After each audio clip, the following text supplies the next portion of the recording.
This episode of Heroes of the Horn is brought to you by Sir Terry, an Oshaman of the Black Tower. Kadere's eyes, all that sweating, going white in the face, yet his eyes never changed. You always have to watch the eyes, not what he seems.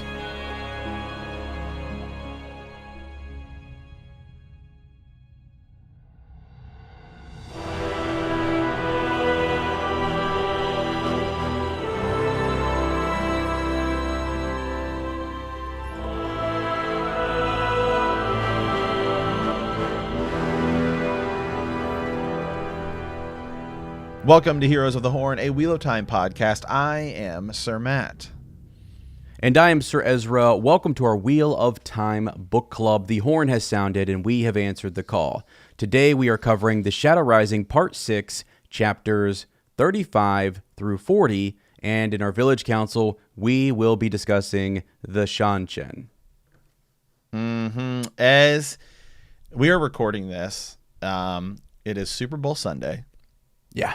And it's almost kind of like, you have the Tampa Bay Buccaneers going up against the reigning Super Bowl champions, the Kansas City Chiefs.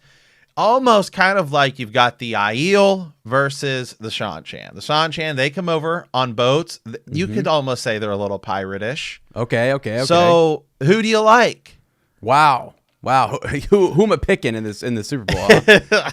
Let me tell you right now, we'll make a connection to the Wheel of Time because there's someone else who is also fighting time. It's Tom versus time. Wow. Okay. And I am rooting for Tom. I can't believe it, but I want to see him win. Yeah. Crazy, right? Yeah. That's okay. So you're saying the Seanchan. Is there another more? I don't know. I can't think of anybody that's more piratey. Is there any? Are there groups later that are more pirate-like groups? Well, I mean, yeah, they definitely come over on. I get what you're saying. They come over on boats. Yeah, that works. I mean, they're not really like eye patches. Right. Yeah, we got the like the sea folk, right? So we did have just that was something we experienced, which was kind of cool. Whole group of people that just travel on the sea. So right. Yeah, there's that. There are pirates though. I mean, there are those who are. Okay. Well, I'm saying it's tough because I don't want to jinx it, but let me just tell go into the sports gods. Let me sports gods conversation. Yeah, just real quick here, because first it is Super Bowl Sunday. Now we've been saying, hey, we were thinking we're gonna get some sort of Wheel of Time teaser, maybe like an Amazon Prime. Check out all the shows on Prime, because I'm sure there's going to be a Disney Plus reel. I'm sure there's going to be some sort of HBO Max reel because that's like new. And it'll just be like, hey, check it out. I don't think it's going to be like this specific show or anything like that, but I think all of them will do.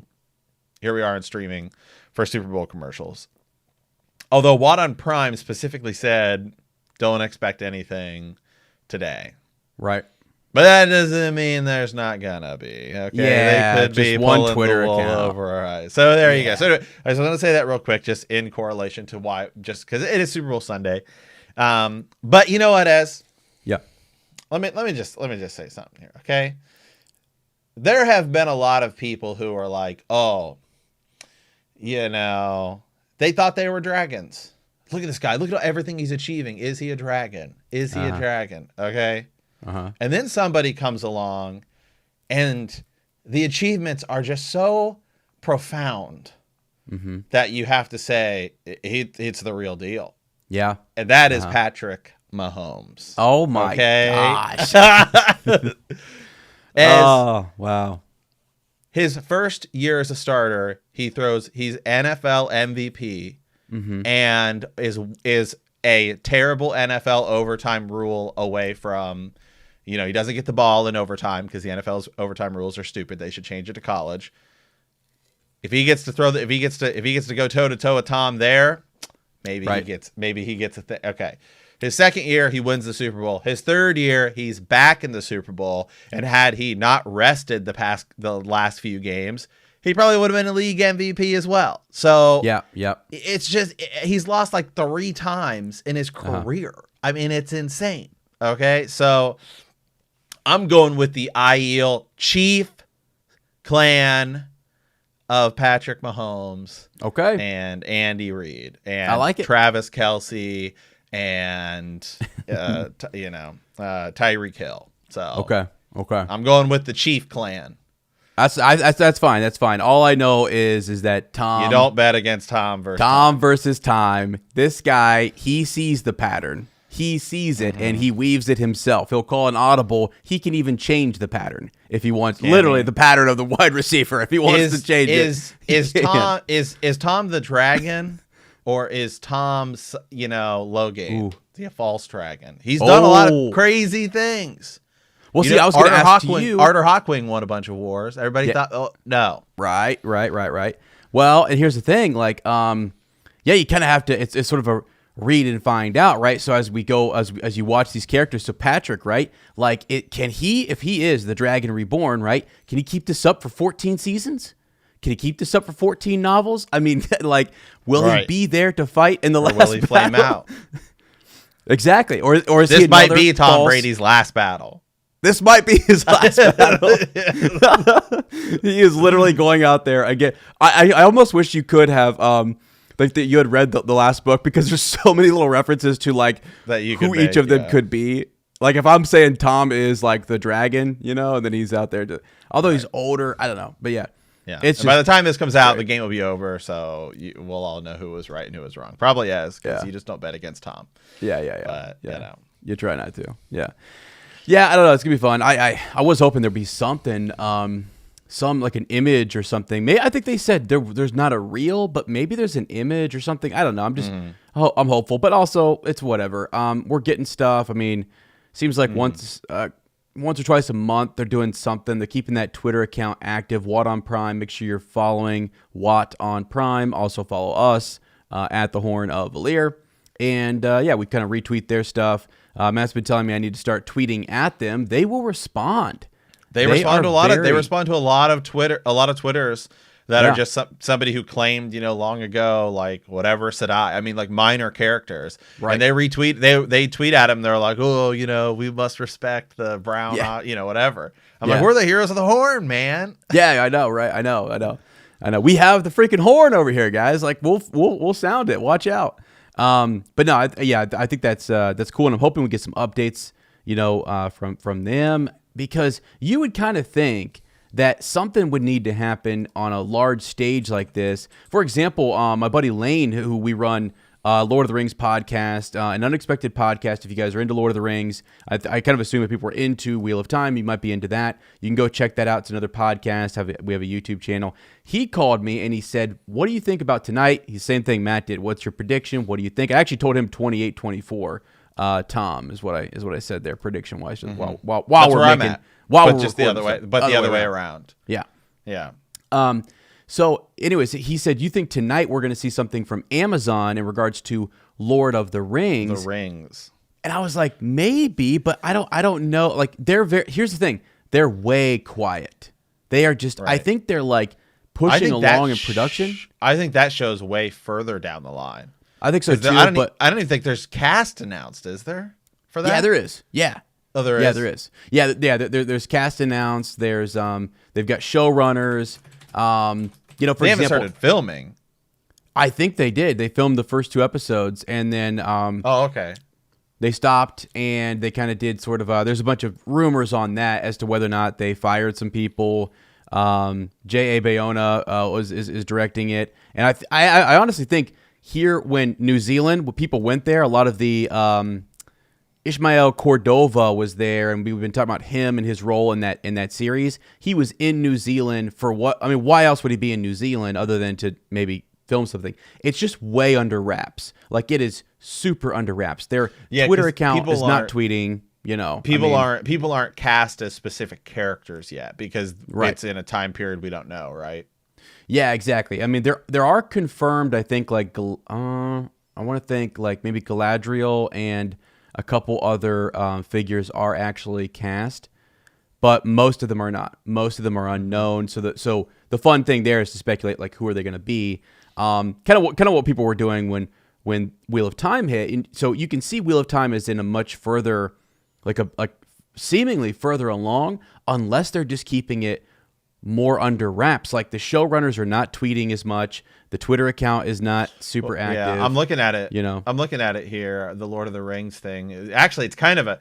I think it seems to me that it's not nearly as far along. Looks like they started filming in early 2020 in January, and then I think a stunt person got like really hurt. like severely injured. Yeah. Yeah. So she fell and hit a water tank with her head. Yeah. Ooh. Yeah. Okay, it seems like it's recovered from injuries, and then COVID hit, and so I think they were in like the first 2 episodes, and so now they're just reviewing it to see if it's like kind of like a pilot. Hey, okay, is this something we want to progress? That's what happened with the Game of Thrones series, which was supposed to be early early age, much more magical than the TV show we ended up getting in Game of Thrones, but.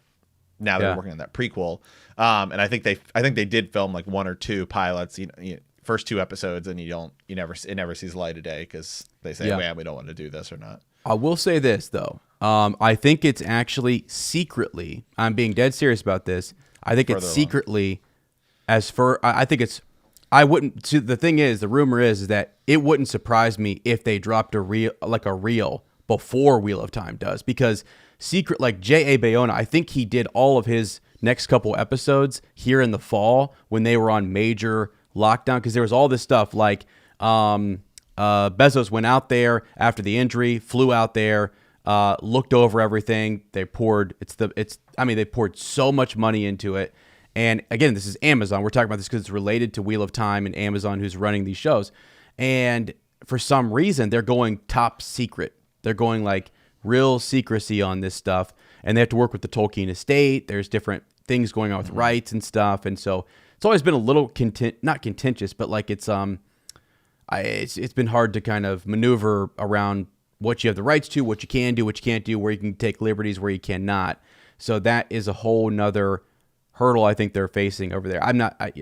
They just haven't said anything. There's just nothing said. Yeah. But anyways, the whole like, it just wouldn't surprise me. I don't know why. If you were going to release something this year, whether it's Wheel of Time or Lord of the Rings, why in the world would you not have something, just a little bit of something, ready to go, as a quick flash up there and show us what's happening? You know what I mean? Speaking of which, real quick, did you know that Jeff Bezos this week did he's stepping down as CEO? Yeah. Yep. And he's moving into a more just executive chair. I think right. I mean, I think for him, like the day-to-day operation of like Amazon, like the shipping company, is like pretty self-sufficient. I mean, I think this is actually a good thing for all of the other stuff that Amazon is going to be doing. And I think content is going to benefit from this because now he can focus less on, the store of Amazon, and can focus more on turning Amazon into this other big, huge company that does all of these other things. Yeah, absolutely. Well, we had Sir Jimmy. We had Sir Jimmy on from the Fantasy Network. Great YouTube channel. Go check him out. He's a listener here, and he's sent a lot of folks our way to come listen to the podcast. So shout out to him. Thanks to him. But he was on a recent episode with us where he was talking about how Jeff Bezos started off as a bookseller and someone who was into, in fantasy in particular, and loves The Lord of the Rings, Wheel of Time. He talked about his acquisition of, I forget the series that he was talking about. But I do think, I think it will be a good thing. And I think it's something that they are looking at trying to expand it and grow. He talked about in his kind of release when he stepped down, he said something to the effect of like, it's a good time to start re-innovating, and we're in a good spot here to keep it going. You want new creative people. He needs to step aside, think about other things. How can he help push it further, make it bigger, make it more? Yeah, I mean, I think it's cool. I think it's all still really on a roll, and we're excited about these TV shows that are coming out, and the Wheel of Time in particular. So. Yeah, I don't know. We'll see. I really hope there's something. I just don't know why. I mean, it must not be coming out then. Like, I don't know if you saw this, but the guy who was composing the score, or who was scoring the series stepped down or left from the Wheel of Time production. Did you see that?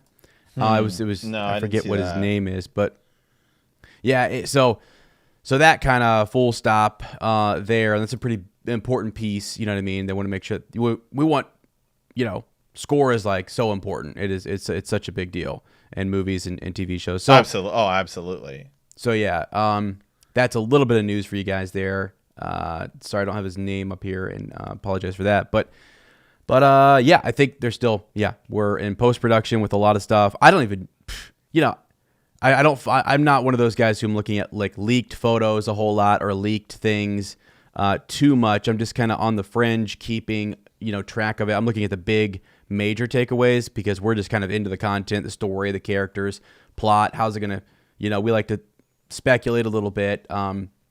So the leaks and the rumors I'm not as up on because I'm not even so sure they finished the last episode, of season 1 for Wheel of Time. So I think they're back there now, I think. Because Rosamund Pike was posting some stuff on like her Instagram.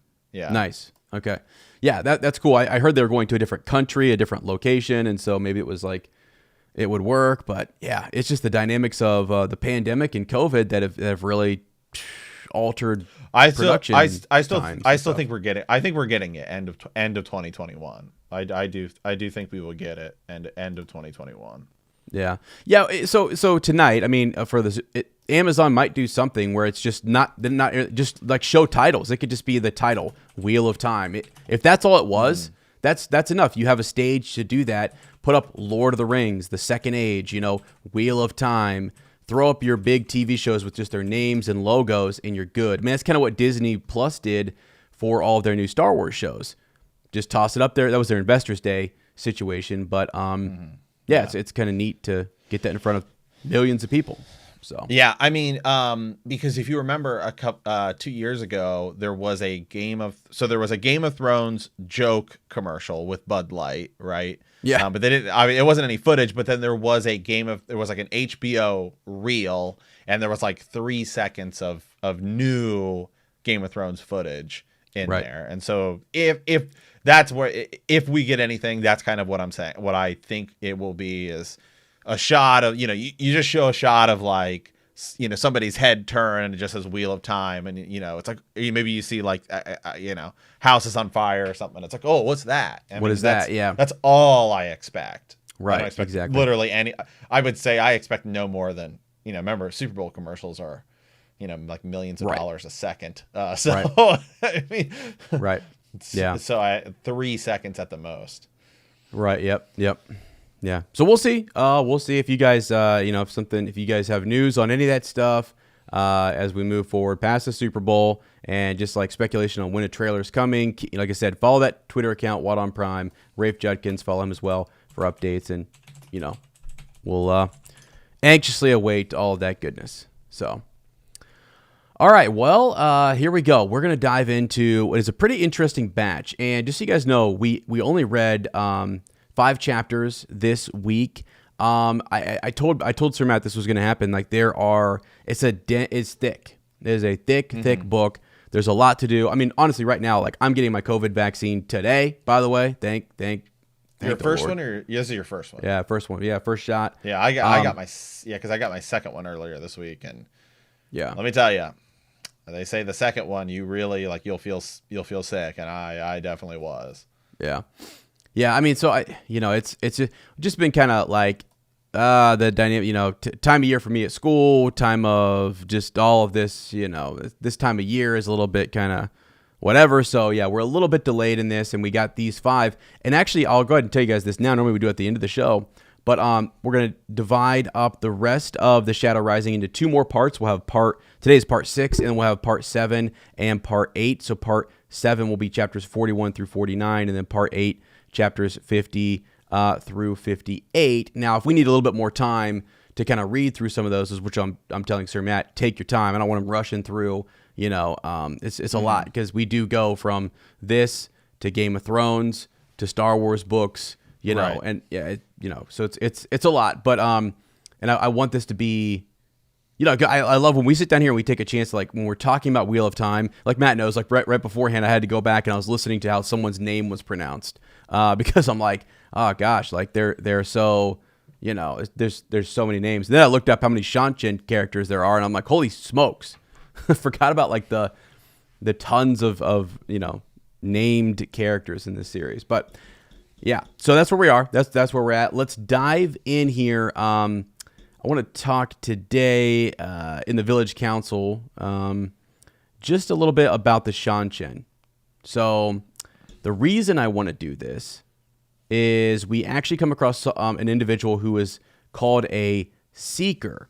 So in today's batch of chapters, we have Egianen, who will come across, gets an idom and has Bethaman like trapped down in her cellar in Tanchico, and a seeker comes and grabs this bag that has the idom in there, and she's basically realized that the Suldam can channel, and so she's kind of looking into this big secret for the Seanchan, and so it's a big kind of so it's a big moment. It's in one chapter. I think it's chapter 38, right?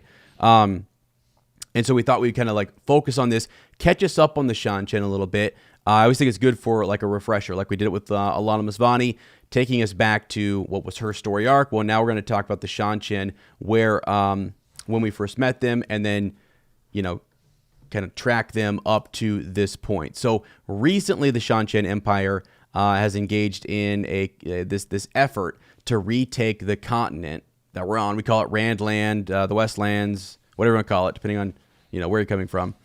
They want to retake it, from which the emperor's the ruler's ancestors hail. So let me rephrase that. Like, this is they call this the return. They're coming back to take land that they believe is theirs.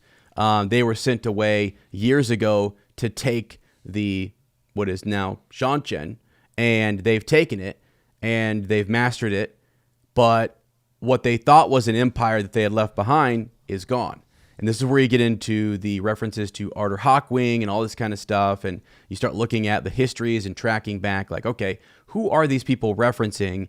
And they're so very, very different culturally from what we're used to here. You know what I mean? Like, we have all these separate kind of countries, Andor, Kyrian, Tyr, whatever, Ilion, Tanchico, the whole thing. Like, right? But these folk are very different. We met them first.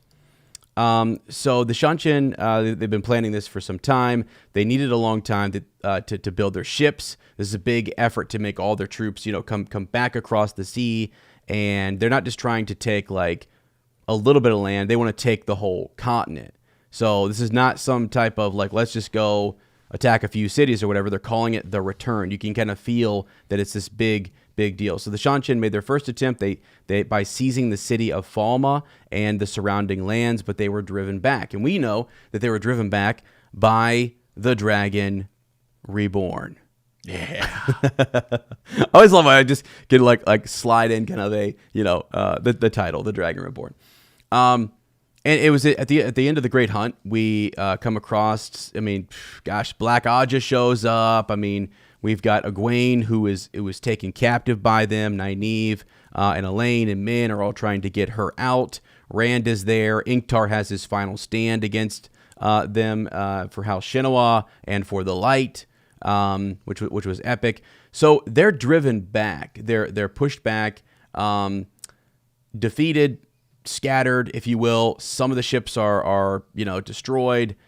Some get away. And so now we're coming across this character, Egianen, who is in Tanchico, and she comes across a seeker, and I guess the full title, Seeker for Truth, and they're kind of these individuals who investigate. They're almost like a secret police force, like they essentially are sent out. They're kind of undercover, and the Seeker finds Egianen, knows what she's up to, has had eyes on her, and wants her to report, write a map, tell us more about the city. So it's very quick, and it's one of those things that you could, as you're reading numerous chapters, this one chapter is kind of long. It's actually a long chapter, and so when we come to it later, this is some of the part that we'll probably, gloss over because we're covering it here.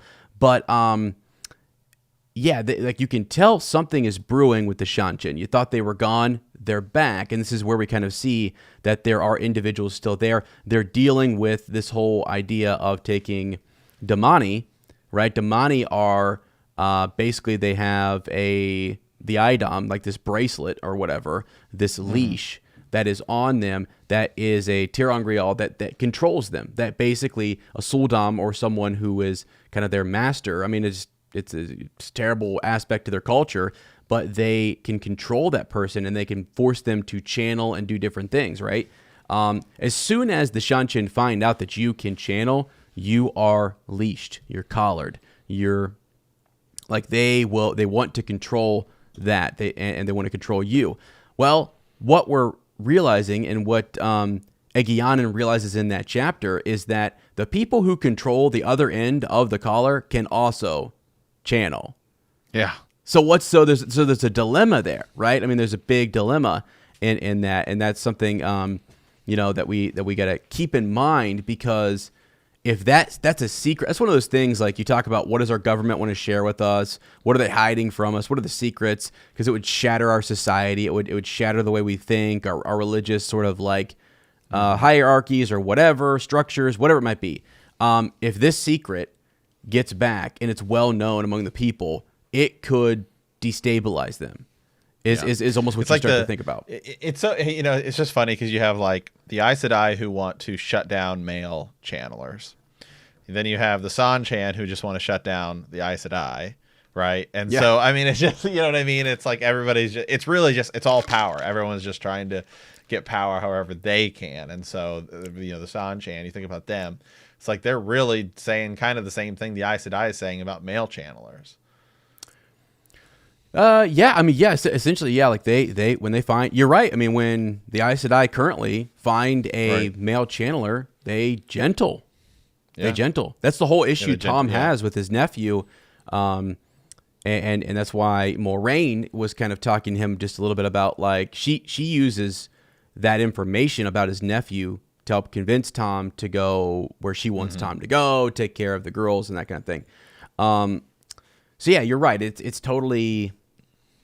It's similar. It is similar. I know there's folks who are going to be like, "It's different." It is different. No, it is. It is. But it's also. I totally see what you're saying, because like it's if you view it outside of the context of like, well, we see all these people's stories, and it's like the White Cloaks, right? When you hear about what the White, it's like the White Cloaks to me they're no different than the Seanchan. Like they're just they are also power. Right. Yes. Seeking control. Yeah. Yes. I stand with Rand. I do too. And I do as well. Yeah. So anyways, it's cool. Just a little kind of catch up there on the Seanchan and where they're at. Not much, but they're definitely back in, and they're important, and we're learning secrets, and we're learning more about their society slowly. This Seeker can basically do and say whatever he wants. Even those of the blood, as they call them, of the blood, sort of their royals, their higher ups, who might be out in commanding positions, like commanding a ship or a group of people, whatever. Even the blood have to obey the Seekers. The Seekers basically work directly on behalf of like the Empress. So yeah. All right, there we go. Just a little catch up there, and then I think now we're going to back up a little bit, and we're going to dive into some of these chapters. So I think we're starting off with chapter 35, right? Chapter 35, Sharp Lessons. So if you guys remember, the last time what we were doing is there Egwene and the girls, they were on a ship, right?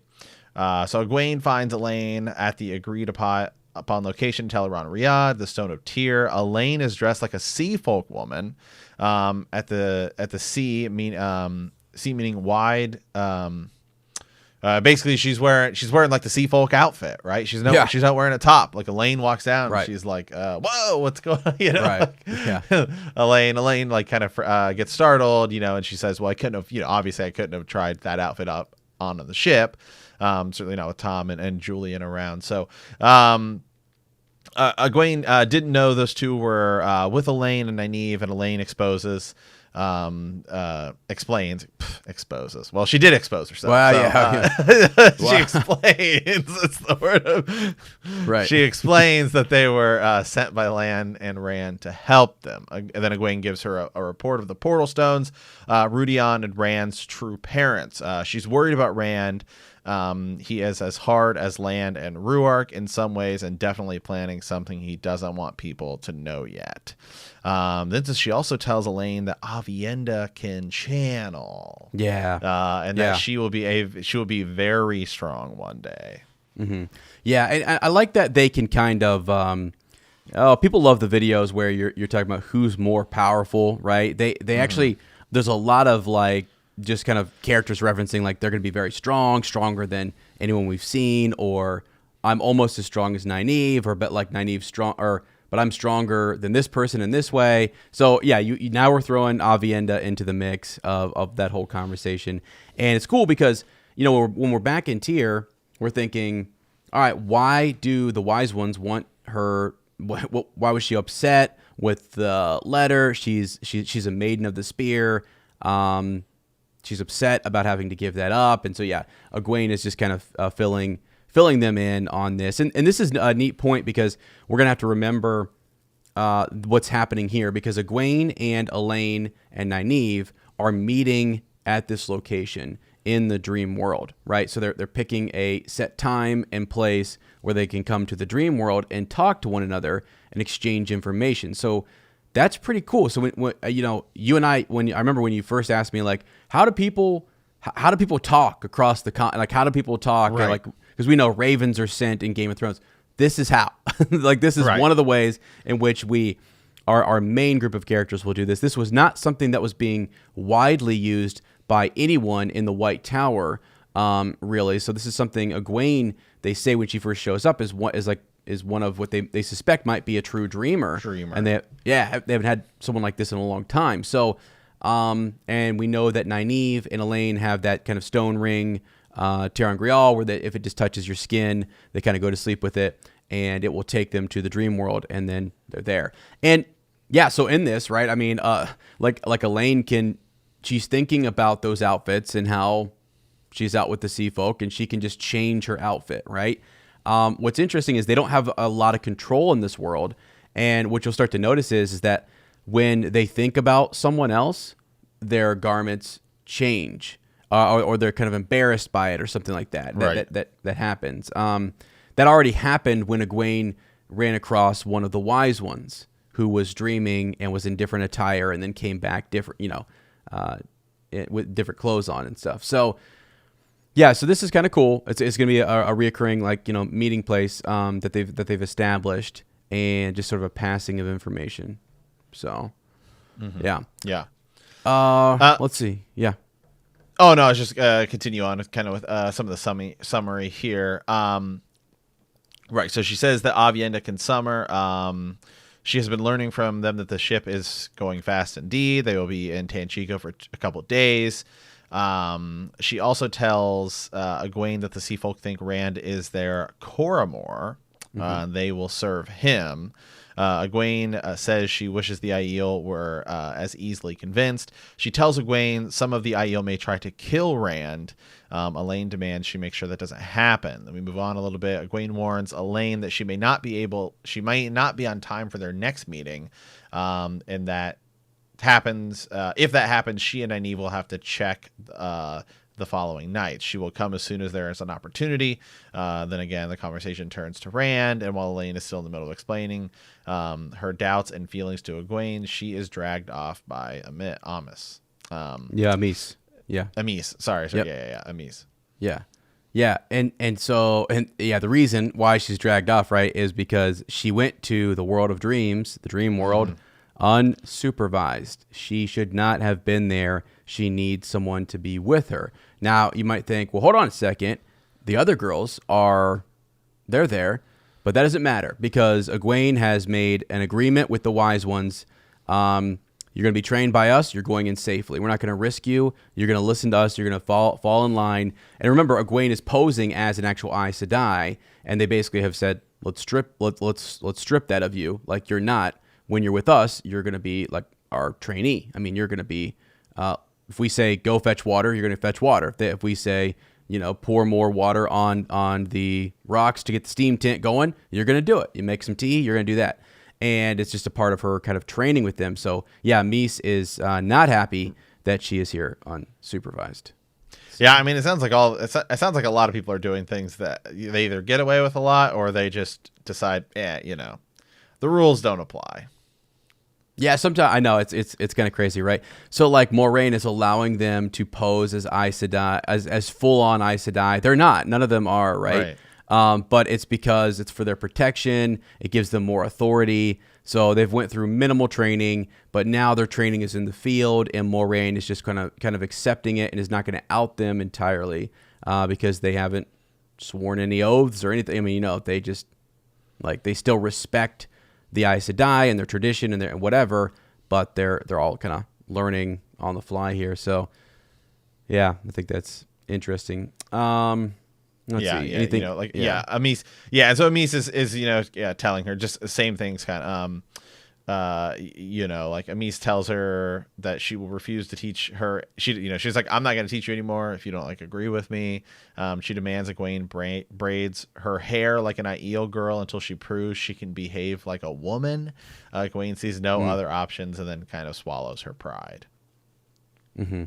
Yeah, that's funny because later on, Rand will kind of reflect, why is she wearing her hair like that? She looks like and to the other. We learned from Avienda that was what young girls, how they wore their hair until a certain age. And Egwene's already kind of been through that, the braiding and unbraiding of your hair from Emond's Field. And yeah, but we're back to braids, and she's, it's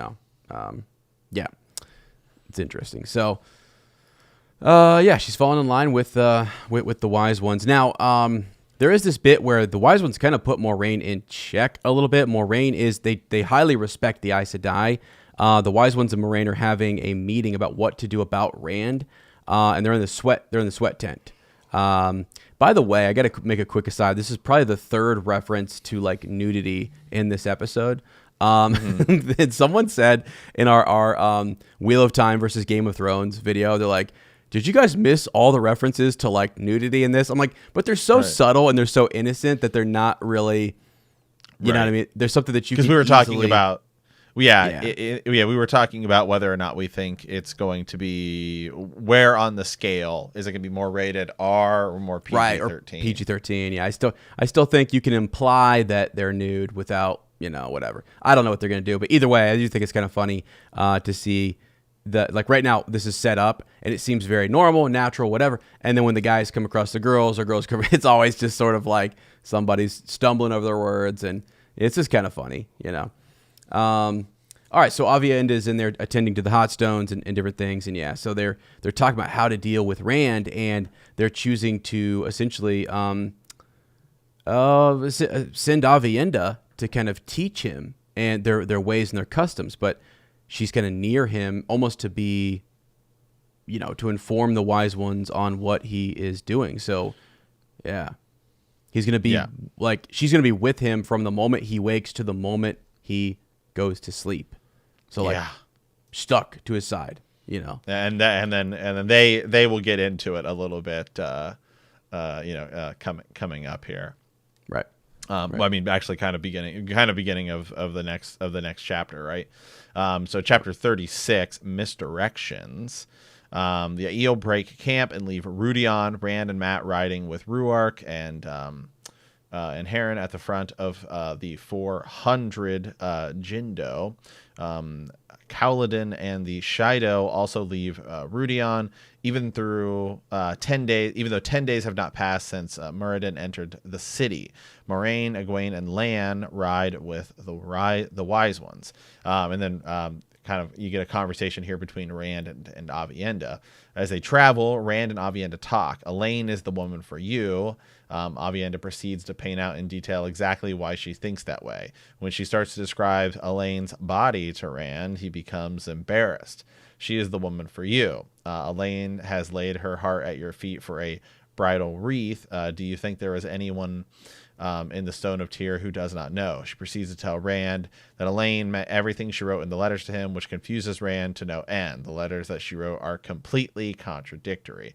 And that's kind of the summary of it. But if you actually, even in the chapter, Rand's kind of pushing back a little bit, being like, well, I don't know what to think. You know, maybe she is. Yeah. And maybe she's not. Right. Yeah. Right. I know. Yeah. He starts to think about like, okay, I got Avienda over here saying this. I had Elaine saying that. I got two different letters, right, from Elaine that kind of, throw him for a loop. Very opposite, like opposite letter. One says this, one says the exact opposite. So what are you supposed to do? And then this whole thought process. He brings up men, and he says, okay. Men, I didn't have to. Men was pretty easy to be around. Yeah. Yes, he does. Yeah, he thinks about that. Yeah, so he'll start to think about this whole dynamic here for quite some time. And we'll back up just a little bit, but Avienda flat out refuses to the wise ones, like directly says no to them about this shadowing of Rand. She's mad. She is upset. No, she is like, no way. I will not. Do not make me do that. And they're like, you're not gonna tell us what to, no. Like Avienda's not telling the wise ones no. She's in training. She's gonna do what they say. And so, but why? Right? The question is why? Why is Avienda, reacting that way? Why does she so strongly not want to be, shadowing Rand? And then so you go back to Rand starts to notice like she's pretty. She's teaching him about their customs and their ways, but she's also like, she always is emphasizing that Elaine is for you. She is promised to you. You're hers.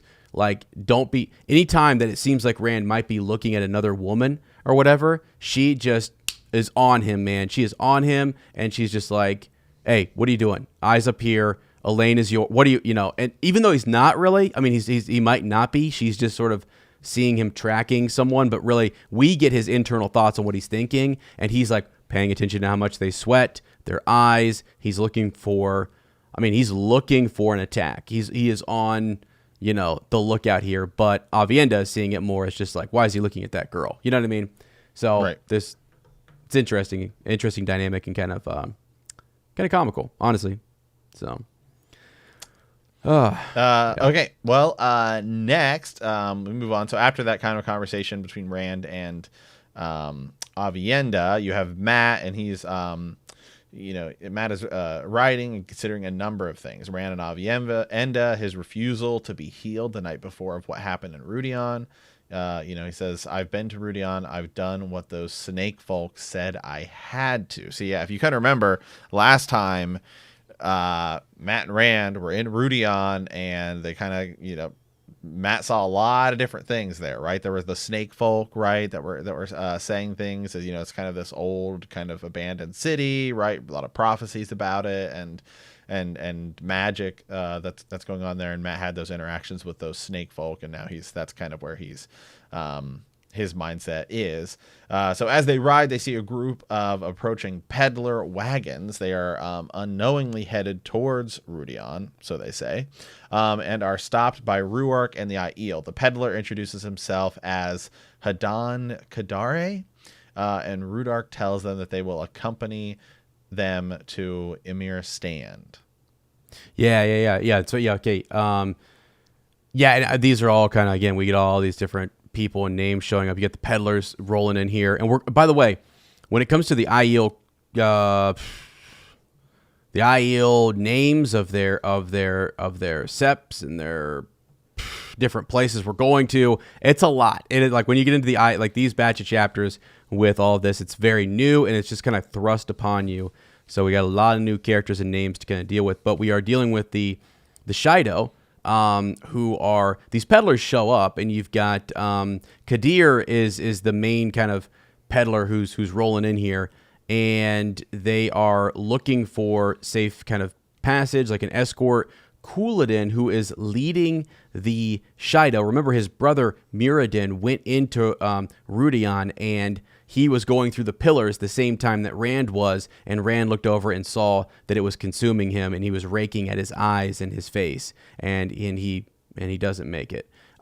So their clan chief that went in doesn't come back out, and so now his brother Couladin has basically just said, I'm the guy. And he's acting this way. That's why Ruark says to him, have you become a clan chief when I did not see? And he says that the peddlers seek cold rock's hold. He will journey with me. And then he tells Couladin that the Shido are welcome to trade with the peddlers as well. Couladin says that he will camp near Cold Rocks, and then goes on to say that he who comes with the dawn does not concern only the Tardad, but all the Aiel. He also says that the Shido, too, will follow he who comes with the dawn, but he does not acknowledge that this is Rand. So that's the big thing, is that when Rand shows up, and when he first comes out of Rudion, he has the dragon markings. And the first thing that Couladin does is says, it's a trick. He's an outsider. He's not one of us. He who comes with the dawn must be from among us. That's where we learned that, okay, he actually is. He was just born, elsewhere. Like he was born during the Aiel War.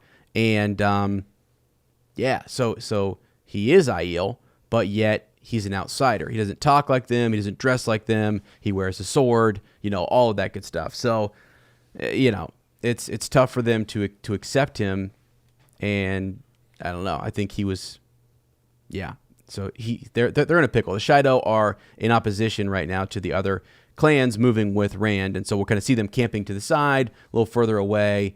They're just a little distrustful. Yeah. Yes. Yeah, you're gonna need to prove it. Yeah. Yeah. More than just a couple, tattoos or whatever. Now here's something. So these peddlers are interesting. Matt wants to go get a hat, and you see a lot of the concept art or the artwork of Matt. That hat that he's purchasing right now from these peddlers, this is where he's getting that long kind of brimmed hat or whatever. Top it's hat, nice, to kind of keep the sun off of him. So he goes over and he trades with him.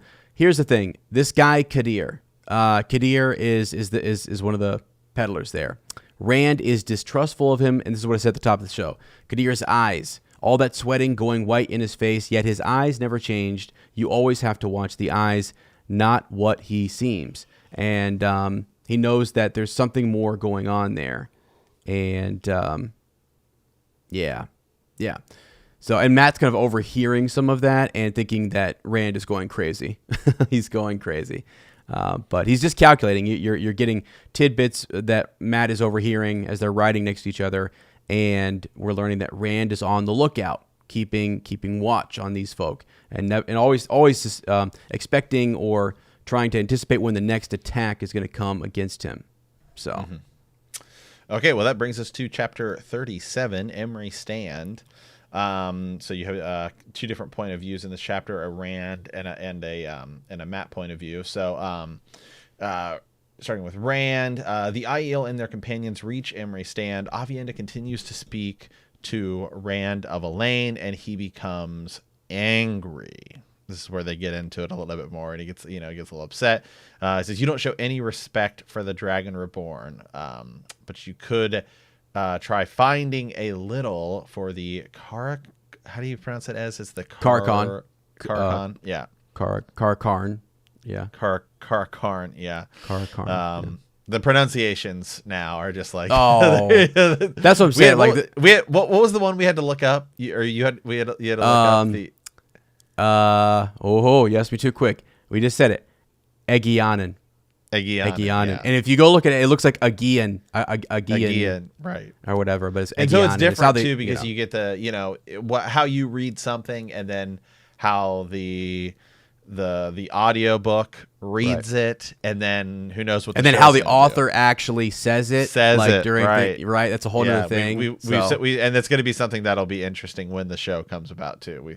We've talked about that with Game of Thrones, like Balon versus Balon versus Peter versus Pattaya. It's and so Sansa, all that stuff. So. Right. So anyway, you could try finding a little more for the Karakarn.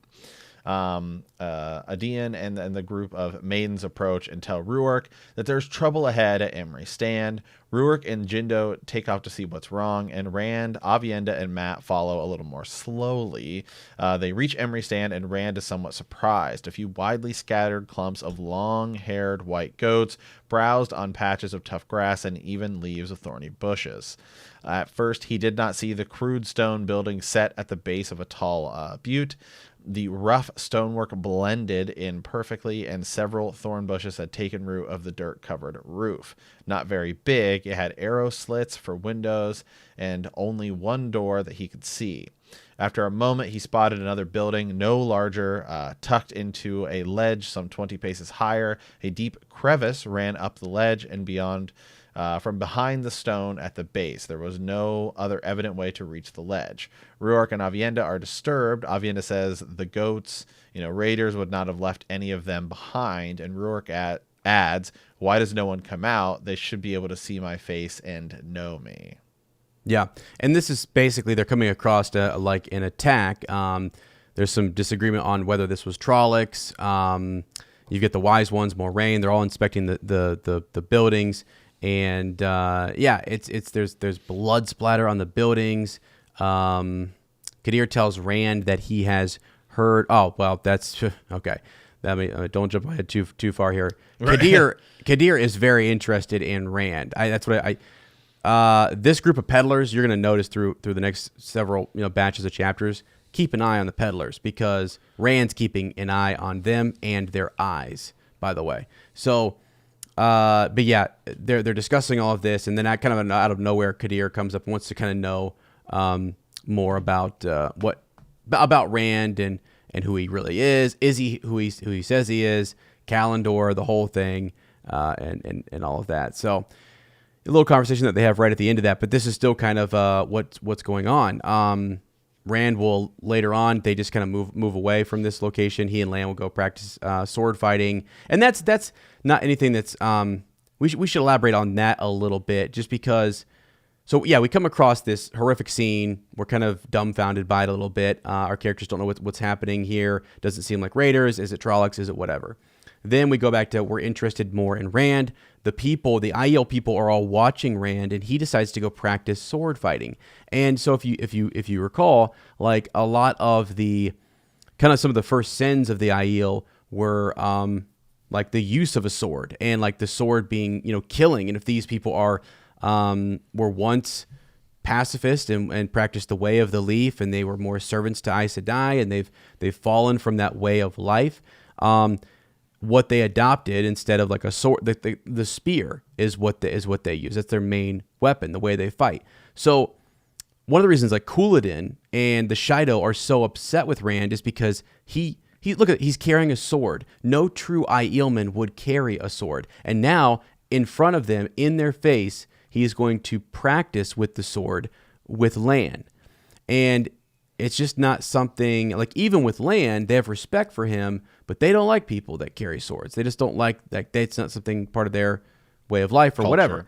And if Rand's going to be one of them and try to lead them, why keep using that? So that's going to be something to kind of pay attention to, is the little fighting, the little training sessions that go on and how those evolve, because he then wants to study how the Aiel fight, how would Lan approach that, and then just learn from them, adapt it, the whole thing. It's kind of interesting. Which is a cool conversation, by the way. When Rand and Lan are talking about the about how you would fight them, because Lan's like, it's tough. Like, there's it's right in the way they fight. It's just kind of cool hearing like the respect that Lan has for them, because they keep, every time we hear about the Aiel, we're like, oh, these are great. They're great warriors. And how would you go about fighting them? And it was kind of a cool conversation. Yeah. Well, and what's interesting too is that we know how. So I'm gonna take you back to when Matt fought Gawain and Galad, right? Yeah, and with like a quarterstaff or whatever, and how they were talking about like beating these swordsmen or whatever, and now Matt has kind of that staff. He's got this staff, right? And Rand is among people who are using spears, and he's a sword fighter, so he's trying to learn more about that tactic. It's interesting, and actually we get to kind of see them in action here at Emery Stand because there's an attack that takes place, right? I mean, Matt gets involved. We kind of shift perspectives here, and you get Matt a little carried away. He says something in the old tongue that translates to "I am lost in my mind." Jason Natale is a gleeman who is traveling with Kadere.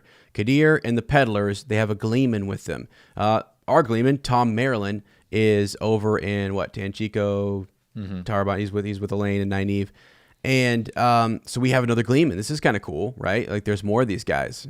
So traveling, just sort of showmen. They sing, they tell stories, they juggle, they do different things depending on their skills and talents.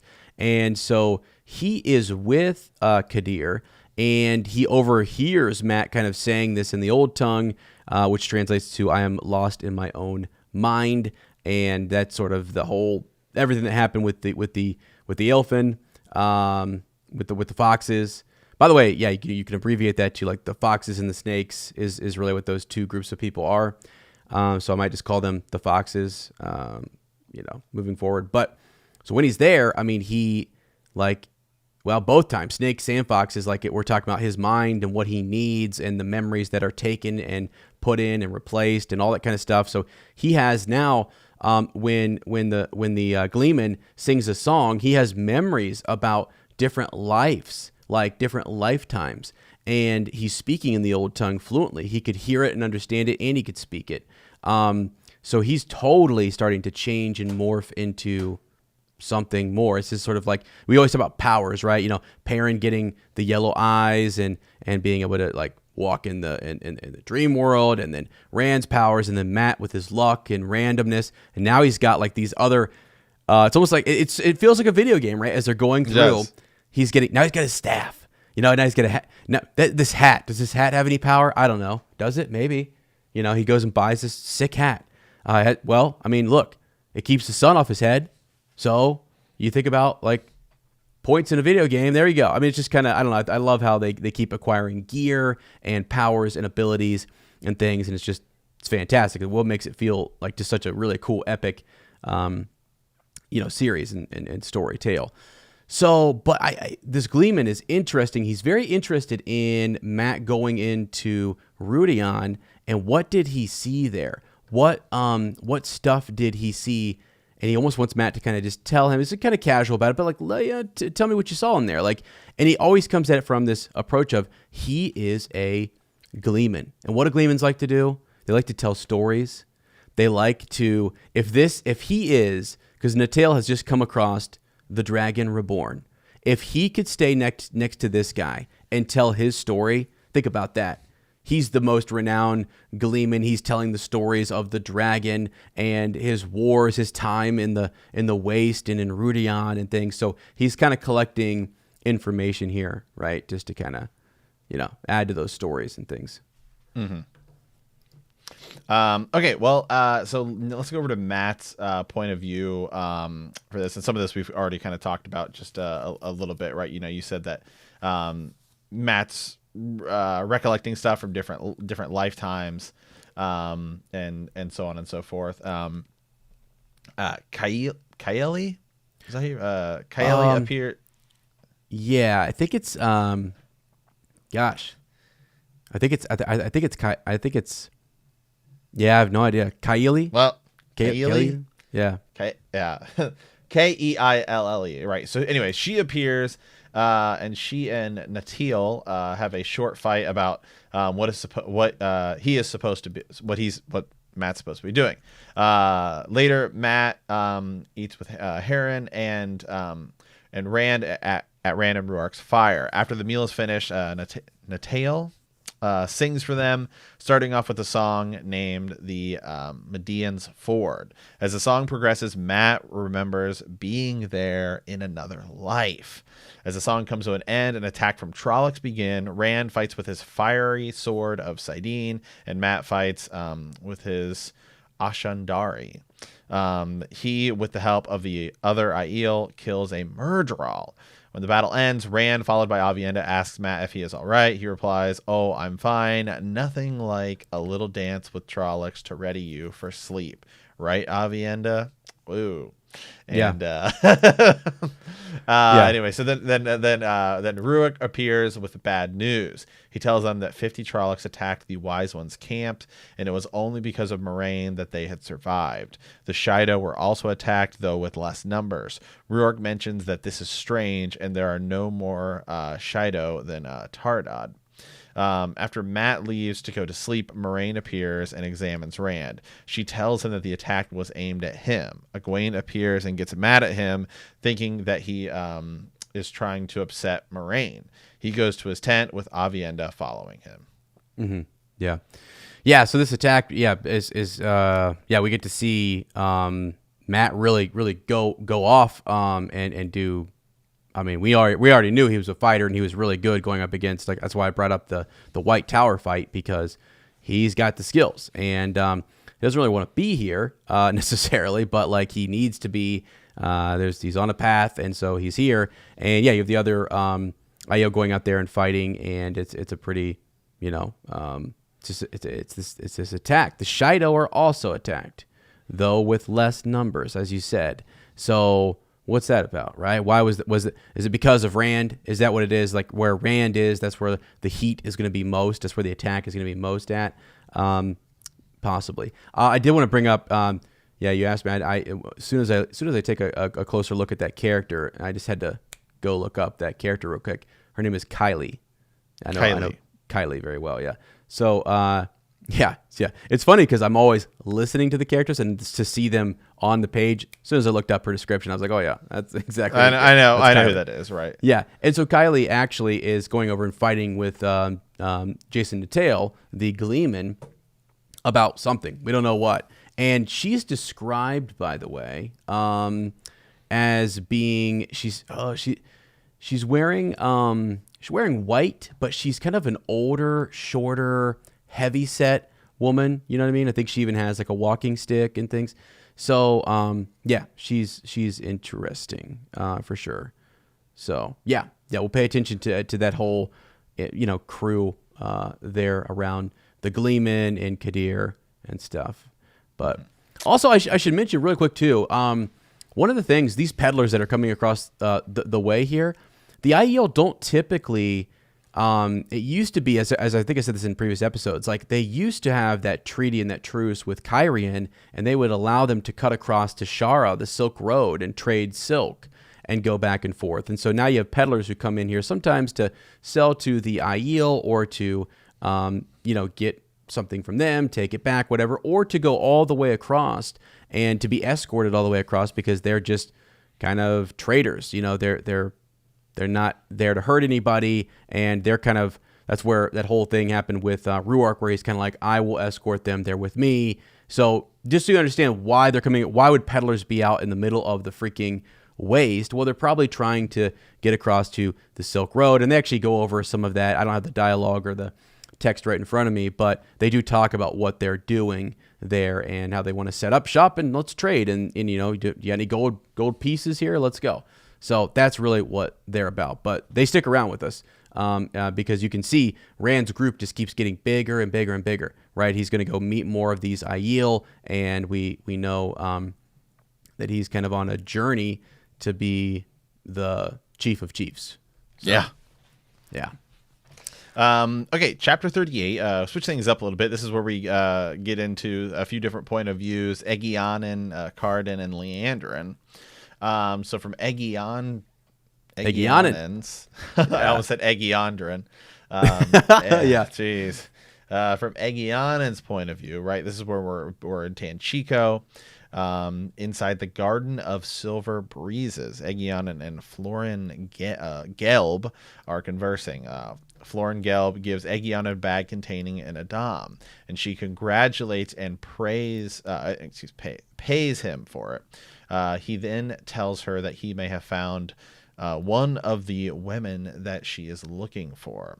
He tells her some other secrets regarding the Panarch, and then he leaves. Later, as Egionan is about to depart, she sees Baal Doman, and leaving the Garden of Silver Breezes and hurriedly sits back down to wait until he has passed. When she finally leaves, she also passes by Joachim. What is it? Yeah, Jacob Carradine. Jacob. Jacob Carradine.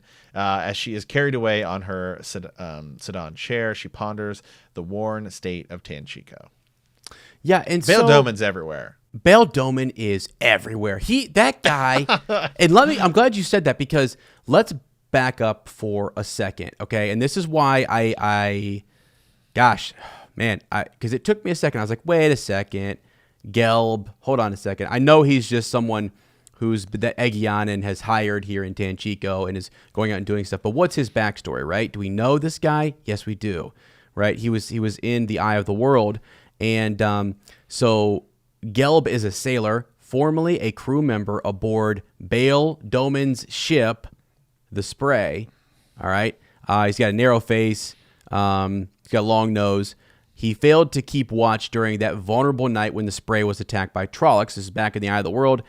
This was the same night that Tom Maryland, Randall Thor, and Matrim Cawthon arrived on board under attack. Gelb tried to turn the crew against the three travelers. Doman discharged him from his crew in Whitebridge. He gave Rand and the others a look of pure hatred as he left. Okay, so then he turns up later in Tanchico working with Egionan to recover an Adam and a woman who could channel. Okay, and that's where we'll leave him. So yeah, I mean, it's a small character, right? He's a small character, but this is a guy who was only in the Eye of the World, and this is what Robert Jordan does. He kicked that crew member off. What do we do with that guy? He shows up in Tanchico, working for somebody else. But also, Baal Doman's there, by the way, too. He's also here as well. The wheel weaves as the wheel wills, my friend. Wills. That's that. Yeah, that is what we were kind of figuring out here. So Jacob Carradine is, as you say, he is in. So you have the White Cloaks in here. Let me see if I can find this real quick. So you just read up through Egionan's kind of point of view, right? Or did you get into any of Jacob? No, I haven't got any Jacob Carradine's, yeah. Okay. So this point of view switches to Jacob Carradine. Egionan is very in that chapter. And I said we would kind of gloss over this, but we're going to cover it a little bit because this chapter is very interesting because you're setting the stage for Tanchico and what is happening, the unrest, what's going on with the Panarch. And we'll probably maybe in extended edition talk more about Tanchico and its the structure of this, like it's the hierarchy of power here. What is a Panarch? Who is the Panarch? That kind of thing. And that might be maybe a touch spoiler. So, we'll see. I'll talk to Matt after the show and probably call an audible again. But I do think it's important to kind of think about where we're at and help you guys understand the factions and the groups that are in here. So we mentioned the Seanchan, Egionan, the Seeker of Truth, is in this chapter. We have Leandrin, the Black Aja. So I'm going to bounce around through all of this, okay? So I'm just going to go through the whole chapter here. So Leandrin, the Black Aja, is here as well. There's a group of them, and they actually speak to Jacob Carradine. So who is a questioner, who is someone he's a White Cloak. He's a pretty big deal. We've come across him before. And he speaks of, they kind of speak of Randall Thor. Well, let's see. They speak of Jacob Carradine, Randall Thor, and the Forsaken. Okay. Oh my God. There's so many little tiny nuggets in each of these point of views. But they're talking about what they want to do with the White Cloaks. And the Black Aja, they're here to sow some discord. What are they after? Nynaeve and Elaine are chasing them. So we now know that they are in the right spot, that we are here with Leandrin, and we know that Nynaeve and Elaine, right? They're on their way here as well. We know the Seanchan are here, the White Cloaks are here, and that's just a lot. It's a lot of different groups. We also know there's just a bunch of unrest going on in this location. So, yeah, I guess that's really, we already talked about Bethaman and the Suldam, and can they channel the Seanchan kind of dilemma there, writing down, like, the Seekers getting a map of the city. So there's just a lot happening in that chapter, and that's one of those chapters that you just kind of gotta force yourself through and listen to and say, I don't understand. In a first read, I'm talking initially. What I mean, maybe some people did. I'm not trying to insult anybody, but I'm speaking from my own previous. I remember even going back through this again, and I reread. I was like, wait, what is going? We're bouncing around here. Oh yeah, because I remember saying to myself, Egyanin, who is? Oh yeah, right. Yeah, it just took me a second to go back and say that's right. I mean, I knew that this whole dilemma with the Soldam and the Damani and all that kind of stuff is a big deal. Forgot about the character here who kind of starts all of that. So that's really that chapter in a nutshell, though. I mean, there's definitely some more stuff with Jacob Gai'don, and we can kind of follow up on that because we almost need to backtrack a little bit and talk about what's his goal and objective, because he has Pedron Nile has sent him forward with a task, and he, if you remember, is being pulled in two different directions. His family members are being killed and stuff if he doesn't do this for this person, but he also has to do this for that person, so he's really in a pickle. But yeah, it's where we'll kind of leave him in that chapter, and then just we can move on to let's come back. Then we'll go to the next chapter 39, which I think was probably my favorite chapter of this block, because we get some big answers. I mean, yeah, they're pretty big. Because I think there were some questions we had from a while ago, and this is a lot of this has to do with Elaine and Tom's kind of conversation. So the chapter opens with Elaine, Nynaeve, Tom, and Julian standing on the deck of the Wave Dancer preparing to disembark. Nynaeve is asking Coin where she will next sail, and she answers to Dantora and the Isle Jafar, and then on to Cantorin and the Isle Somera, spreading news of the Coramor, if it pleases the light. At the same time, Elaine and Joran are saying their goodbyes. As Nynaeve, Elaine, Tom, and Julian walk down the dock, they see many hungry-faced men, and Elaine thinks that any one of them would kill her if they thought it would mean money for them. As they walk, they hear a familiar voice. You, it do be you. And it's Gai'don, man. Yeah, seriously, this guy's everywhere, man. There he is. He tells them that he has waited as long as he could for them in Falme, but the time did come when I must sail or watch my ship burn.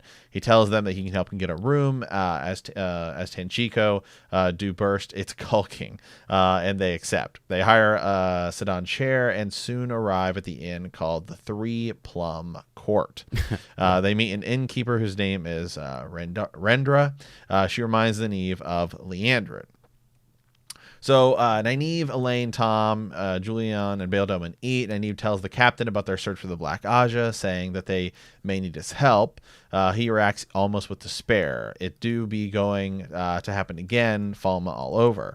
Maybe it do be time for me to pick up and go. After a while, he agrees to help them, and Tom and Julian proceed to question him about Tanchico. Nynaeve gives Gai'don a list of Black Aja members and descriptions of what they look like. He promises to have his men keep an eye out for them. Gai'don then leaves, and Julian follows him, intending to have a look around Tanchico. Nynaeve goes to get some sleep, and Tom and Elaine go down to the common room. While Tom performs, Elaine watches him and drinks wine. She can't help but think that he seems oddly familiar. Now, real quick here, and this is something that's been brought up before. She's like, there's something about him that seems kind of familiar. And we remember back when Tom's talking about going back to Camelin, right? And so Tom definitely has some history there. Elaine and she can't figure out why. Hours later, when Tom stops performing, Elaine rises to go with him, but as it turns out, she's become pretty drunk from drinking the wine. She's pretty drunk. When she finally gets upstairs, she goes to Tom's room. And so she kind of goes in and talks to him. She says, I remember I was sitting on your knee and I pulled your mustache and my mother leaned over your shoulder and laughed at me. And then Tom, says, I think you should go. But Elaine is really persistent. And she kind of starts to get a little angry, I guess, maybe a little bit, that kind of drunk angry, because she wants to know like what's going on. Says, my mother sat on your knee too. I remember it. Tom keeps insisting, you should get some sleep. She says, I want to know why my mother sat on your knee. You're a gleeman. My mother would not sit on any gleeman's knee. And Tom tells her that he used to be the court bard in Camelin, and Elaine correctly guesses that he was also Morgase's lover. I always knew about Gareth Brine, and you, and this Lord Gabriel Matt. And she looks at his eyes. What makes him different, from Bearlane, tripping every man who catches her eye into her bed. Tom becomes angry and slaps her, then explains that it's lonely to be queen. So I had brought up the question. I was like, is Tom Elaine's dad, like secretly? Because we thought, there's like some love interest going on. But it was kind of interesting to see. I think he explains it. It's not that it's just lonely to be queen. He explains it more as like, well, I didn't, like, some people just want to, woo her because she's queen. And he's like, I just loved her as who she is, just as a woman. So. Yeah. And you did, that's one of those questions that you did ask me off the podcast. And it's sort of like, thank God you did, because me, post-production, man. Like, I mean, because I would have been like, but no, it's something that's like kind of, okay, so he's not, what's going on? I mean, and it's actually not, just that that he was in her life, you know what I mean? For a period of time. For a period of time, very close with, her mother. I mean, a lover, essentially, right? You can kind of figure that out. So she just kind of, that's why she has that memory of pulling his mustaches and stuff. And, and she almost gets a little bit, I don't know. There's always been a weird kind of draw that she's felt towards him. And it comes from that early on love where he's like this father figure, you know what I mean?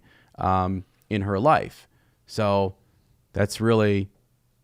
I mean, that's it. For right now, I mean, that's all there is to say about it. That's why she's been drawn to him, and she figures out, you were a court bard, you were my mother's bard, and you guys had a relationship. You know what I mean? So, yeah. Well, okay. So after that, she finally makes it to her room. And her and Nynaeve are talking. Rand must think I'm crazy. Tom is a bard, and Bearlane isn't my mother after all. Is her greeting to Nynaeve. Like Nynaeve's like, okay, what's like, just like, Nynaeve proceeds to dunk Elaine's head in a bucket of water and prepares to go to Teleron Riyadh while Elaine watches over her. Probably not the best way to cure being drunk, but certainly Nynaeve's way. The setting then changes to Teleron Riyadh from Nynaeve's point of view. She looks around for Egwene but cannot find her. She wanders around and winds up in a city in the Aiel Waste, which must be Rudion. She sees a man who is wearing breeches and a bright blue coat. She thinks to herself that he is certainly not Aiel. And then we get kind of somebody cool showing up here as Birgit Silverbug. Yeah, pretty cool, right? I mean, someone who we've heard about these. Yeah, what is this person doing? Like in the dream world? A hero, a hero out of the legends. That's right. And then she's there kind of warning Nynaeve that she must leave. And so there's actually really interesting clues. And that's all I'll say at this point about what they see here. Everything's important. Everything matters. There's tons of Robert Jordan's a master at foreshadowing and laying breadcrumbs to different things and plot lines, and he's just so good at it. And you see one right here, actually. So she's in here. She meets Brigitte, Silverbow. Yeah, whatever. I've heard it. That's one I've heard pronounced. Both ways. Yeah. So Silverbow. All right. And so this is kind of cool. She wants to ask her questions, but she can't. Just get out of here. Boom. You keep getting these warnings, right, from the wise ones, now from Silverbow, like, we got to get out of here. We get something, like, remember when Perrin was going towards the Tower of Genji, and and he's warned, he's chasing Slayer, or he's chasing someone he's shooting. I almost killed him, and that was like back when he first gets into the Two Rivers. We're about to go to a Perrin chapter next, but he's chasing, and so Silverbow shows up there and is saying, "Hey, get out of here." You know what I mean? Watch out. This is not safe. So we keep getting our characters being told that this is not a safe place, and maybe they're right. Maybe the warnings are. Maybe we need to start listening to the warnings because, But Nynaeve's fine now. We get out of this situation. She then wakes up, right, and she tells Elaine of the man and Brigitte Silverbow, and then they go to sleep, right? Elaine is just, as you say, drunk, upset. That boy was like totally. It's one of those situations where like she was like she would take a sip of her wine, and it's the guy standing right next to her filling her up. It's bad, right. bad. So, but now they're kind of here at the very end of this chapter. They're discussing with Julian and Tom, like, kind of what to do, explaining what's going on. They've been looking for the Black Aja. The thief catcher is relaying that he thinks he's found one of the Black Aes Sedai. They all talk about who will be the first to find the Dark Friends. Elaine and Nynaeve decide to go out searching, but Tom and Julian attempt to talk them out of it, since the Black Aja, know the girls and might attempt to harm them. So, there's also a character named Rendra, we should mention, who is running this whole inn for them. So Rendra will pop up from time to time here as we're hanging out here. But yeah, they do disguise themselves as Tarboners, right? They have to wear different clothes, and they do dress up to kind of fit in and blend in. And it's very, again, you go back to, it's very revealing clothing and things like that. And they're all kind of struggling because Nynaeve's kind of conservative. Elaine's kind of like, I like this. She was the one showing up in the stone, trying on all sorts of different outfits, and she's cool with it. Nynaeve is uncomfortable and sort of like, no, like, what the heck? Right. The only person she would wear that for is maybe who, right? I mean, right. I don't know. So, all right. So that brings us to chapter 40. So now we're gonna really shift gears here. Gosh, man, this chapter starts out so sad. So chapter 40, Hunter of Trollocs. So this is a Perrin chapter, really. Perrin is visiting his family's graves. As he sits on the ground, he counts his arrows as if he's anticipating the murder of the people who killed his family. And it's not in the summary here, but there's a part where when he's doing that, he's talking about how, at most it would be like maybe 2 of my family, he's like never 14 like at once. And it's just it's so sad. Yeah. So you have Dana Lewin appears and announces that Fael and Luke are there to see him. When he meets with Fael, she tells him that everyone is safely in Emond's Field. She also informs him that Alana vanished twice without a word, once alone. Loyal said Avon seemed surprised to find her gone. He said, I wasn't to let anyone else know. Perrin isn't sure that he can trust her or Varen. Fael then tells him that hundreds of people have flocked to Emond's Field due to warnings that there will be stories about you in the Two Rivers for the next 1,000 years. Perrin Golden Eyes, Hunter of Trollocs. Yeah. So the setup here, I mean, this is they know we're being attacked by Trollocs. They've killed his family. I mean, it's heartbreaking. Lord Luke is there, and that guy, I don't know. he seems to say all the right things. And Perrin, does he trust him? Does he not trust him? I don't trust him. I don't trust him either. I don't trust him. And, you know, what about these Aes Sedai? You know, do we trust these Aes Sedai? I'm with Perrin. You know, he doesn't trust them. Something's going on. When Ivan looks a little kind of like, oh, I wasn't expecting, you know, for her to leave, for Alana to leave. Like, that's, your warder wouldn't know. I mean, he seems caught off guard by that. So, yeah, that's kind of where we're at. We're kind of getting ready. We're trying to get this, the two rivers, essentially, ready for what could be major Trolloc attacks and get their defenses right. So, yeah. Let's see. Yeah. So you have Gaul, Bane, and Chiad appear. Gaul tells Perrin that they have found more Trollocs and that they are moving through the Waterwood to the south. He says that there are no more than 30. Perrin goads Will, asking if he would go to Emmons Field while the Trollocs have their supper. Will is angry at this. I will be wherever you are tonight, Abara. Luke, however, says that the defense of Emmons Field will need him and that they will not stay to fight Trollocs. When he asks if Fael will be joining them, she says that she will stay with Perrin. So they ride, and Fael remarks to Perrin that it seems like he does not trust Luke. He replies with, I trust you and my bow and my axe. They ride for 2 hours before coming to a stop. They wait for over an hour until the Trollocs finally reach them. Attacking from behind, the Two Rivers men engage in battle with the Trollocs, and Perrin fights for revenge for the death of his family. As the battle progresses, it seems that Perrin's small army is not faring as well as they had hoped. As he fights, Perrin takes an arrow wound in his side. He shouts out for Fael, hoping that she is still alive, and hearing this, the Murderall taunts him. Fael, your Fael was delicious. Perrin attacks with a renewed frenzy, but slips in the mud. As the Two Rivers men start to seriously lose the battle, Avon suddenly appears, saying that Alana sent for him to find them. He is just in time to save Perrin's life. Perrin calls out once again to rally his men, and those who are alive make their way towards him, including Fael. Perrin is devastated when he learns that 27 of his men were killed. Finally, they all move on. The group walks and stumbles forward, and eventually, is it Ivan or Ivan?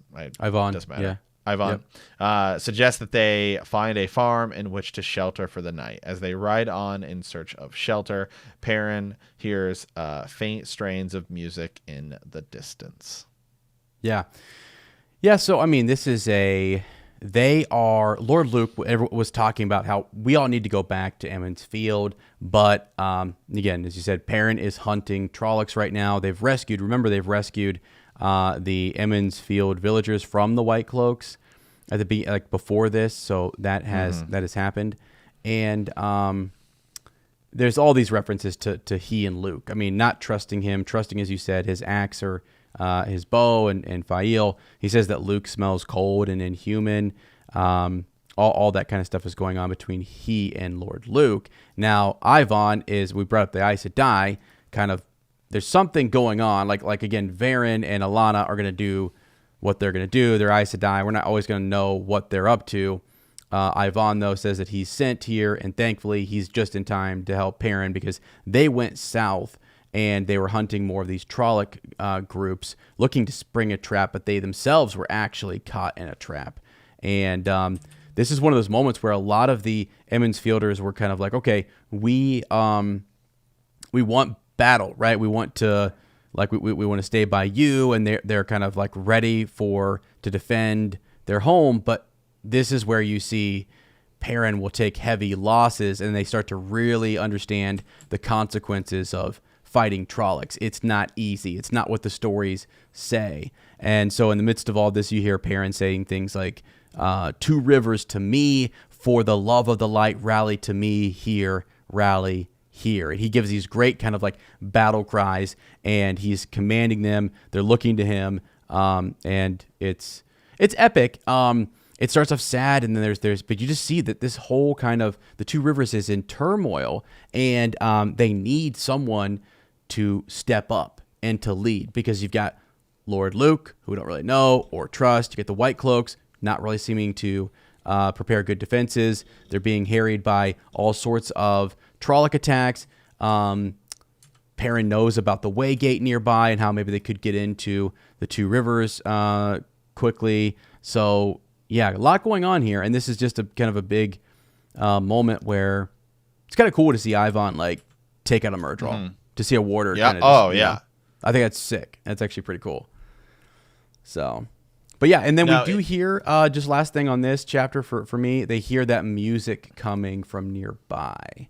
And and I'm not going to spoil anything, and I know most of our listeners probably did read on. I think we said last time, and we're going to do a couple more chapters. We kind of stopped early. They probably know already who those characters are, and we can think about, you know, who be playing music and celebrating and all that good stuff. So, yeah. I mean, it's the parent chapters right now they're just sad, right? Because like everyone's dying and everything, but he survives, right? So that's that's good, and he is. Perrin is undergoing a big change right now, character arc wise, right? You know, because I mean, to me he's been really this sort of like a shy kind of more quiet character, and now he feels like he's really coming into his own. Yeah, for sure. And it's just, you're right though. This is one of those, when we come back here, it is going to be rough for a while. This was something that it took one of the Taviran when we were leaving Tyr. Rand sort of almost knows that one of them is needed there. Who's going to step up? And it's Perrin who goes back. And yeah, just the way that the pattern is woven, it was Perrin's family that was attacked and killed, and that's what gives him this extra sort of like, no, like this is over, I'm done with this, and he's going to start to kind of lead and hunt Trollocs. Yeah. So. Okay. All right, Ez. Well, that is it for our reread portion, or I guess our first read portion, I suppose. Yep. So do we have a pigeon today? We do. We have one from Martin, actually, who wrote us in here and said, hi, Sir Ezra and Sir Matt. Firstly, I'd like to thank you both for such an excellent podcast in the Wheel of Time, Heroes of the Horn. It's professionally presented. The music at the start suits fantastically, and I just love how you discuss topics about this series. I'm glad folks like the music. I have kind of, hopefully people have noticed the intro for The Shadow Rising is a little darker, and I kind of I shifted it up a little bit. But yeah, it's good. It's good. And eventually, once we get some official music, it might change a little. So, but yeah, absolutely. I was looking for a podcast, and I think you were about the fourth or fifth that I tried, and I wasn't that keen on the others for various reasons. And as soon as I heard you guys, I thought, yeah, this is the podcast for me. Happy to hear that. By the way, anyone can send us a pigeon, send us something to the Horn of Valir. I love getting these. I love getting kind of these stories, getting to know some of our listeners. Matt and I kind of say sometimes you never know who's listening, and it's always really neat to meet people who want to listen and kind of join the book club and get carried away. I love it. So yeah, right. I'm waffling a bit, getting carried away. I'm Martin, 47 years old, from the center of England, 35 miles from Birmingham. And he's like, I know you guys have a Birmingham there in the USA, just not sure where exactly. Read up to book 10 of the Wheel of Time series about 10 years ago, and book 11 wasn't out at the time, and then eventually all the other books came out. I decided there was only one way, that there was no way that I could just pick up from book 11, so I started again. Trouble was, I have since developed tinnitus in my ears. Ooh. And these days I find it a bit hard to concentrate, and occasionally my mind goes wandering, so I have to backtrack sometimes. And this is a lot. I mean, yeah, there's a lot even to kind of keep track of in this series. I appreciate the whole having gone through 10 books and saying, okay, what do I have to, that was a lot. That was years ago. Now going back, it would be hard, I think, to pick right back up where you left off and then just carry on and say, what happened in the story? So yeah, okay. I seems to kind of forget things that he's read, needs to go back. The smaller details are kind of hard to remember as you get further and further away. That's why so many folks do reread the series and things like that. So I'm rereading these books. I'm 600 pages into The Lord of Chaos, and I fancied listening to a podcast to help me remember some of the things that have happened in previous books. Also, it's nice to hear other people discuss it, and I think you help me focus a bit with the distractions that I get. I discovered your podcast and started from the first episode and have listened all the way through each one. So far, I'm up to episode 6 of book 3, and I look forward to hearing you talk about book 4 and onwards. My favorite character is Matt. I think he's funny. He's down to earth. He likes his gambling. Yeah. So, yeah, he flirts a little bit, right? Okay. I also like Tom. Such a cool character. Uno is another favorite of mine. And lastly, Paran Fane. Or whatever the hell he is. I love reading about the chapters, all the chapters about the Forsaken, but feel like there isn't enough pages on them, so I read those ones extra slow. I also love reading about Luce Theron, kind of, and we've already experienced, this is great timing on this Pigeon, because, yeah, we're starting to understand that Rand has another voice in his head, so reading about Luce Theron being in Rand's head, and when he tells him to shut up or berates him, it just makes me laugh. And to the other characters, right, it's making them kind of go, is this guy going mad? Is he losing it? Yeah, but it's worrying too. How far is Luce Theron going to develop? Exciting. Can't wait to find out more. Anyways, yeah, if you've read this far, keep up the fantastic work. Appreciate what you do. Look forward to more episodes. Yeah, sincerely, Martin. So, sweet. Yeah. Well, awesome. Hey, I'm looking at a map here of England because I'm just trying to figure out. I love when people say, "Hey, I live in a different country." I always like to go look it up, just because we have no idea. So if you're 35 miles, so Birmingham is kind of in the middle of England.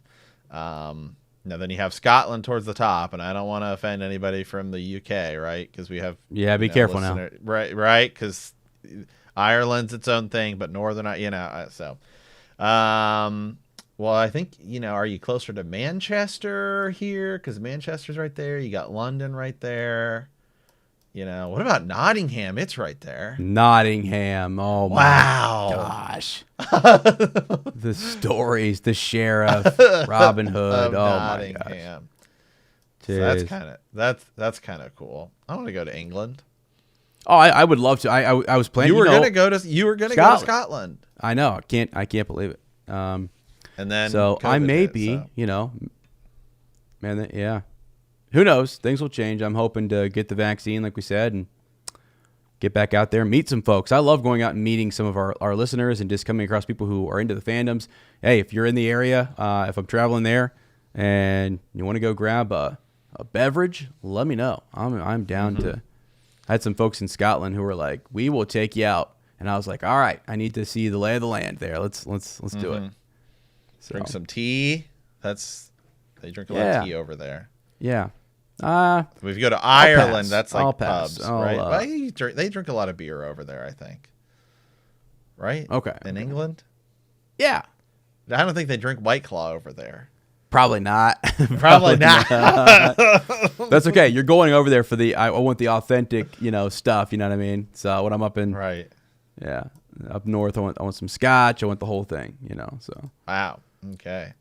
Awesome. All right. Well, hey, thank you for that, Pigeon. So, and sorry about the tinnitus. That's tough. Yeah. There's some of the musicians I like have that, and so they're always wearing like these big headphones. It's like a ringing in the ears. Yeah. For anybody who doesn't know, So, but I don't think it's. I don't know, but I don't think it's not like life threatening that I know of. But I think it's just kind of a big annoyance.